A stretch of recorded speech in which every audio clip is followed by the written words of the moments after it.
Hello, this is Greg from Mystery Honey. Today's video is probably going to be focused on the splits that we did last week. I'm going to be going through them and knocking down queen cells, so there's just one really good looking queen cell in those splits. And it means that that queen can then emerge, fly off, get mated, then fly back and start laying and become really good. Okay? Okay. Right, let's get cracking. So here we are at the new apiary. Over here we've got my two splits. Now there's not a lot of activity flying in and out of those colonies.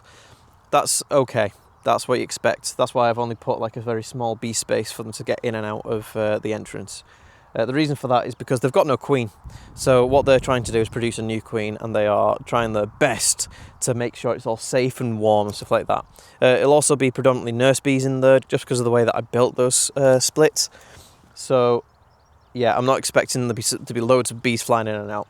They have a lot of food already. They've got lots of pollen, lots of nectar, so they don't have to worry about that. So they're fine. They don't need to fly out. They're all happy as Larry. The only reason they need to go out is to poop or get rid of dead bees or anything like that. All we're going to do in there is go through and try and find some queen cells. Any that look horrible, we're going to get rid of, and we're going to make sure that there's just one queen cell per split there. Right, so these are the splits here. We've got two of them. So let's go through them very quickly. Knock down all the queen cells apart from one. So I'm opening it up and looking down. There are not a huge amount of bees in here. I wonder if this apiary is too close to my other apiary, but they're all sort of coming up now. So yeah, they are. We have got a lot of bees present. I was wrong. They're all just hunkering down. Got my smoker going again. Right. So what I'm going to do is I'm just going to go through it and try and find a queen cell. The chances of the queen cell being on the edge is quite slim, unless it was all brood. So I'm just going to start at the very edge here, take a frame out, and then go from there down.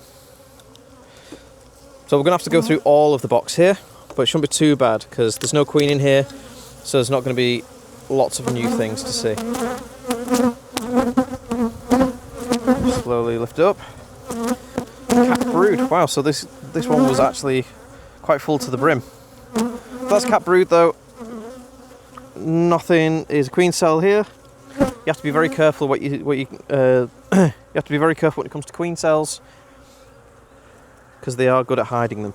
So I'm just going to put that here. If it was any other type of frame, say like pollen or honey or something like that, I'd just put it out of the way. But because it's brood, I want to maintain that heat going to that brood, because it is a bit nippy. It's not cold. It's about 14-15 degrees C. But I just want to maintain that brood temperature. So I'm putting it over the brood area. Right. So this is emerging bees here. No queen cells as such yet. Okay, that's fine. So an issue we could get is that there's going to be no queen cells, even though it's queenless. And that could be because the bees have deemed, I'm not having that issue, but I'll carry on to new anyway. The bees have deemed the larvae that are here not good enough to become a queen. That can happen. So we can't always see what the bees see or sense what the bees sense. So even though you may see a full frame of eggs and larvae and stuff like that, sometimes those larvae won't be good enough for the bees to want to turn into a queen. But we do have a queen cell right here. We have two queen cells right here. They are not good looking though. There's a much better looking one on this side. So if you look here, that is a queen cell here, and that is a queen cell here. Now you can tell the queen cells because they stick out and they go vertically down the frame like that. That looks really small. It doesn't look good to me. I would not choose that. So what I'm going to do is I'm just going to break it up and just throw it away. And I don't know about that larvae down there either. I'm expecting more queen cells in this, so I'm just going to get rid of that one. So if you just compress it down a bit, it's a bit gooey and gross, but it just helps the colony in total. So it's being cruel to be kind. Now, as long as I haven't squashed this one. So if we look here, this one's looking a bit better. It looks like it might come out a bit further. I'd want it to be coming out, I don't know, 0.5 centimetre more, and I want it to be sort of like dimpled as well. That is pretty much what you get from an emergency cell though. It's coming out of one of these normal cells here, and it's coming out at a sort of an angle like that. It's not great, but it's better than now. Right, I'm going to keep that one okay until I find some more queen cells. This is nectar and pollen. Nectar and pollen. Okay. Keep the brood area.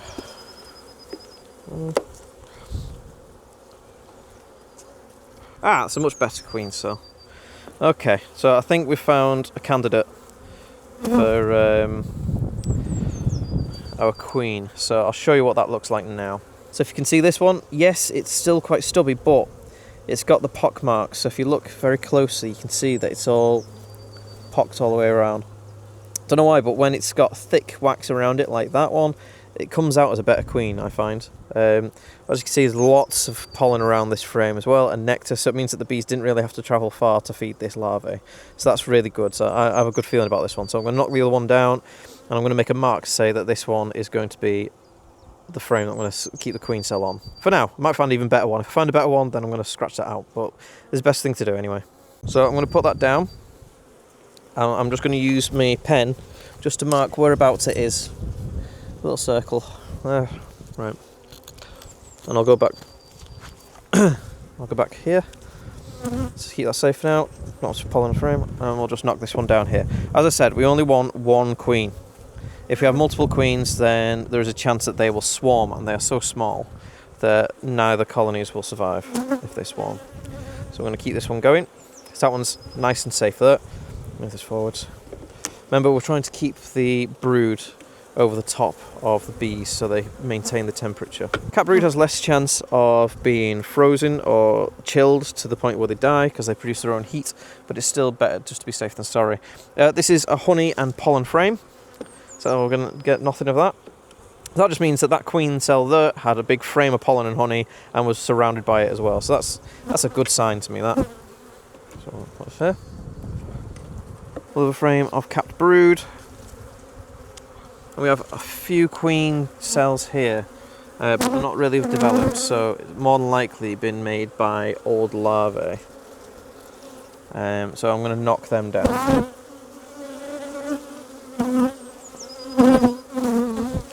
The queen cells that we find today, it's been a week since it's been queenless, so the queen cells that we find should all be capped. Any that aren't capped are more than likely been made from an older larvae, so we don't really want that. We don't produce the best queens that way. It's more capped brood. If bees are in the way, just give them a quick blow. Right, so here's a hidden queen cell that you wouldn't have expected. Looking here, where can you see a queen cell? Got some lovely drone brood here. Are these drone brood here? That there is a queen cell. If you look here, look at the size difference. So that's much bigger than that over here. So sometimes you get queen cells like that. People don't even notice them because they think that it's drone brood, but it isn't. It's a queen cell. You can also tell, if I bring you around here, it goes down ever so slightly. So see how those stick out and they're completely vertical from its orientation? That one slopes slightly to the right, doesn't it? So there you are. I'm not sure about that one, so I'm going to knock that one down as well. No queen cells there. Now the bees will hide queen cells as well, don't forget. So make sure you do blow those bees out of the way just to make sure that they're not hiding anything. So we've got some queen cups here. Shake that off. We'll knock those queen cups down. There we go, another frame of brood. Oh, actually this one looks like a much better queen cell. Oh, we've got some over here as well. Right, so here we are. So we've got a lot of bees on this frame. So a way to get rid of bees without affecting the queen is by just gently knocking them. So if you hold it, so your hand is across the lug like that, and then you tap the back of your hand. What that does is the queen is quite well supported sideways, but she's not well supported vertically. So side on, she's leaning against the frame, and you can do that. It doesn't hurt the bees to knock them off. It just shakes them off gently. Just do it the other way, just brush them off. Because I want them to get a good look at these queen cells to see which one looks best. I think I've made my decision already. So if you look at that one, that's got the pock marks I was on about, and it looks like it's got a little lighter bit at the end here, so that means that the queen is developing a lot faster than the others, so that's looking really good. And then if we flip it over, we have some more as well. So this one's uncapped, so I'm going to get rid of that. Get rid of that. And that one's uncapped as well, so we'll get rid of that. That one, if you look at the end of it, it looks all higgledy-piggledy, and ununiform, so it looks like some damage has happened to that there. So we're going to get rid of that. Now this one, on the other hand, looks really good. Also looks nice and pockmarked, looks like it's nice thick wax, looks really healthy. So we've got a good choice of 2 cells on this frame. I think I'm going to go with that one, just because it's closer to the brood, so it should stay nice and warm. It shouldn't really matter too much, to be honest. Either of these would be good queen cells, but I'm going to go with that one. So what I'm going to do is I'm going to make a mark. I'm going to make a mark on the top of this frame here, and then destroy the other one that we found before. Time for the final frame, and then we can close these guys up and leave them for 2 weeks.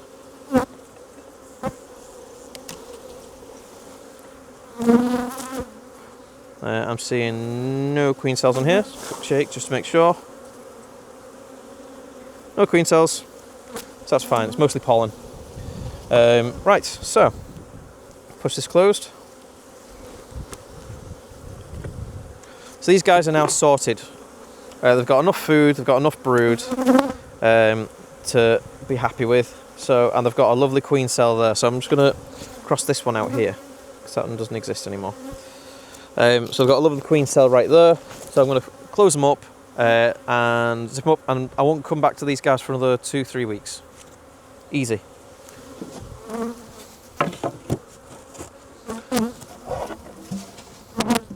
Right. I'm not going to go through this one as slowly as that one. I'm just going to go through it as normal pace, so you can see how quick you can do it. Break this frame. So this colony is a lot smaller. There are bees on the outer frames, but not a lot. Now this is a nectar frame, so I'm going to close it off. Break. This is a nectar frame as well. This was from the Stingy Hive, so I've got all the notifications on the edge there, so I know what it was before I brought it in, so this isn't going to have anything. So the ones that we're mainly going to focus on are the ones with bees on for brood, so that's another reason why you do this for splits, just makes things a bit easier. So we're going to have a look. There's a lot of drones on this frame. I can't see anything, so I'm going to shake the bees off this. If there's lots of drones, chances of there being a queen cell is very slim. Can't see anything, so no. That's fine. Right, next brood frame. Let's have a look. So I can see 2 queen cells on this frame here, right here, but there's so many bees on that I just can't see, so I'm finding it difficult to find any others. So what I'm going to do is just do the knock. Don't have to knock them all off, just enough just to clear the frames a bit, and I found another 1, 2, 3, 4 queen cells over here. Now these are all looking great. These look fantastic. There's 1 or 2 here that are really good, so I'm going to show you these actually. So if you come across any like this, what I would choose is probably that one or that one. I wouldn't choose these ones because they are together, so by destroying one, I'm just going to destroy the other one by accident. So get rid of those 2, they're gone. And I've got these 2 here. Now, as you can see, the pockmarked, they're looking good, thick wax, healthy. I'm a bit unsure which one to get rid of here. I think if I was to get rid of that one, it could damage that one, so I'm going to go with that one instead. But I've got to be careful and make sure, check underneath to make sure doing that didn't just destroy the cell. So I think it may have damaged it. So I think this one's got to go as well. Now I did see one on the other side, so that's why I'm a bit free and wild about it. So I'm going to lift this up and I'll show you the other one. So the other one is there. That looks a bit squashed now. Oops. I'm going to have to look. Oh, there's some over here as well, but they're joined together. This is the issue with doing splits like this, is that the bees will just create their queen cells wherever they want. I'm going to have to knock all these down, hope for another frame with brood on it. So if there's any damage to the cell, just get rid of the queen. It's just not worth trying to get a damaged queen to head a colony, because it just ends up with the queen not being able to fly properly or mate properly or something along those lines, and then you end up with a dead colony. It's just not worth it. There should be a lot more queen cells on this, or in this box anyway, so I'm not too worried. So I'm just going to tap these guys off. Just to free it up a bit. So there's queen cups on this frame. Don't think there's anything in them. No. So it's rare for a split to actually produce queens from queen cups. The reason for that is that you need a queen to lay in a queen cup. So the chance of there being a queen cell that's on the edge is very slim, unless there was a larvae there.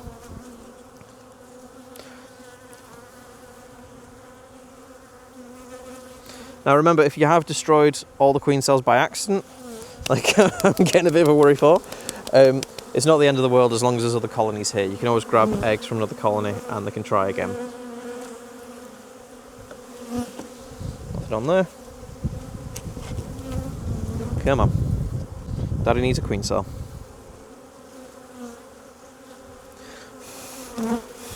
Perfect. We have a good queen cell and it looks healthy as well. Right there, right in the centre. So that's good. Oh, whew, I was getting a little bit worried then. Yep, it's just that singular queen cell there. I'm going to make a note of it by putting a dot on. And then, yeah, know where it is then. Bloop. So the reason I'm doing that is just so I know where to come back to make sure that the queen cell is hatched. Sometimes queens don't always emerge. The bees sometimes produce too much wax over the top of the cell. It means that the queen can't chew her way out and she gets stuck. Now there's a really good queen cell right here. In fact, that's probably what I'd call a perfect queen cell. So I'll show you that now. There's one on this side that I'm just going to get rid of quick. But this one actually looks 10 times better than the other one. That is what I would call a perfect queen cell. You can see the pock marks there. It's a good amount of wax around it and the top is nice and light. It's out of the way of everything else, so it's nice and protected, especially by the corner of this frame. I really like that. I'm going to keep that one as the main one for this box. So I'm going to be very careful putting it in. I'm going to make a dot here. I'm going to cross that one out. I'm going to destroy that queen cell that was there.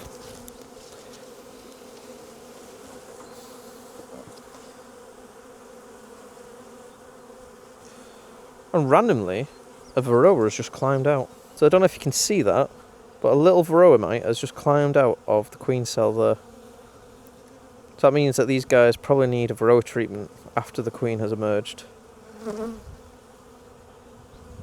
I've never seen a varroa inside a queen cell before, so that's interesting. Yep. I found a really good queen cell, so I'm just going to be quick now and a bit brutal. It's nectar, and the other one is a nectar frame as well, I think. Yeah, bit of nectar, bit of pollen. Okay, so that's that one done. So I'm going to close that up. And I'll see these guys in 3 weeks. Cool. So the reason that we wait so long for the queen to get mated and to come back and start laying is because we want her to be really happy with her laying. If we go in too early, say she's just been mating, comes back, the bees can sometimes get stressed because you've opened the box up, and the first thing that they blame is the queen. If anything goes wrong, they blame the queen. So last thing we want them to do is to look at the virgin queen or the queen that's just got mated and go, "You're still not mated, you're incorrect," and then kill it, and then they're scuppered. So we leave it for a long time for them to make sure that they can get nice and well established and the bees like their queen, and then yeah. The problem with doing that is that sometimes if the queen doesn't make the mating flight, say she gets eaten by a bird or killed by rain or something like that, it means that the colony will be without a queen, queenless, for a longer period. It means that there's going to be less nurse bees in there. If that's the case, the best thing to do is shake it out or combine it with another queen-right colony. But let's hope that these two queens make it, eh? It's a lovely field, loads of forage around here. It's a really nice area. Oh, there we go. Thank you so much for watching this video, I really appreciate it. And for those of you who've just been focusing on the short form content, you've finally been able to see my new apiary. I hope you enjoyed it. I'm pretty happy with it. There's a massive field over there that's absolutely full of dandelions, so there is a lot of good forage, and right behind you there is an amazing field of wildflowers just ready to bloom. So I am really excited. Don't forget the woodland as well. It's just, this place is just perfect. This is going to be a really good apiary for me, I think. I feel it in my bones. If you have enjoyed what you've seen today, please hit the like button. It would mean the world to me. It means that my content will go out there and find more people who are interested in watching it. If you really like my content, then hit the subscribe button up there. It means that you won't miss anything from future inspections or anything like that. And hopefully you can join me this year and looking through my hives and seeing where I'm up to compared to your own, so you can like compare it as well. I'm trying to keep these weekly inspections up to date as well, so it means that you can actually compare what you're up to on your hives with my hives and see if there's any discrepancies. If you have any questions whatsoever, please put them in the comments. I will happily answer anything you want to ask at all. If you have any comments or anything like that on what I'm doing, say I'm doing something wrong, or maybe you've got something better, put that in the comments as well. I'm more than happy to talk to people, debate things, whatever. I'm more than happy to talk to all of you. Thank you again for watching this content. It really means the world to me. And I hope to see you guys very soon, maybe next week, maybe more. Bye-bye.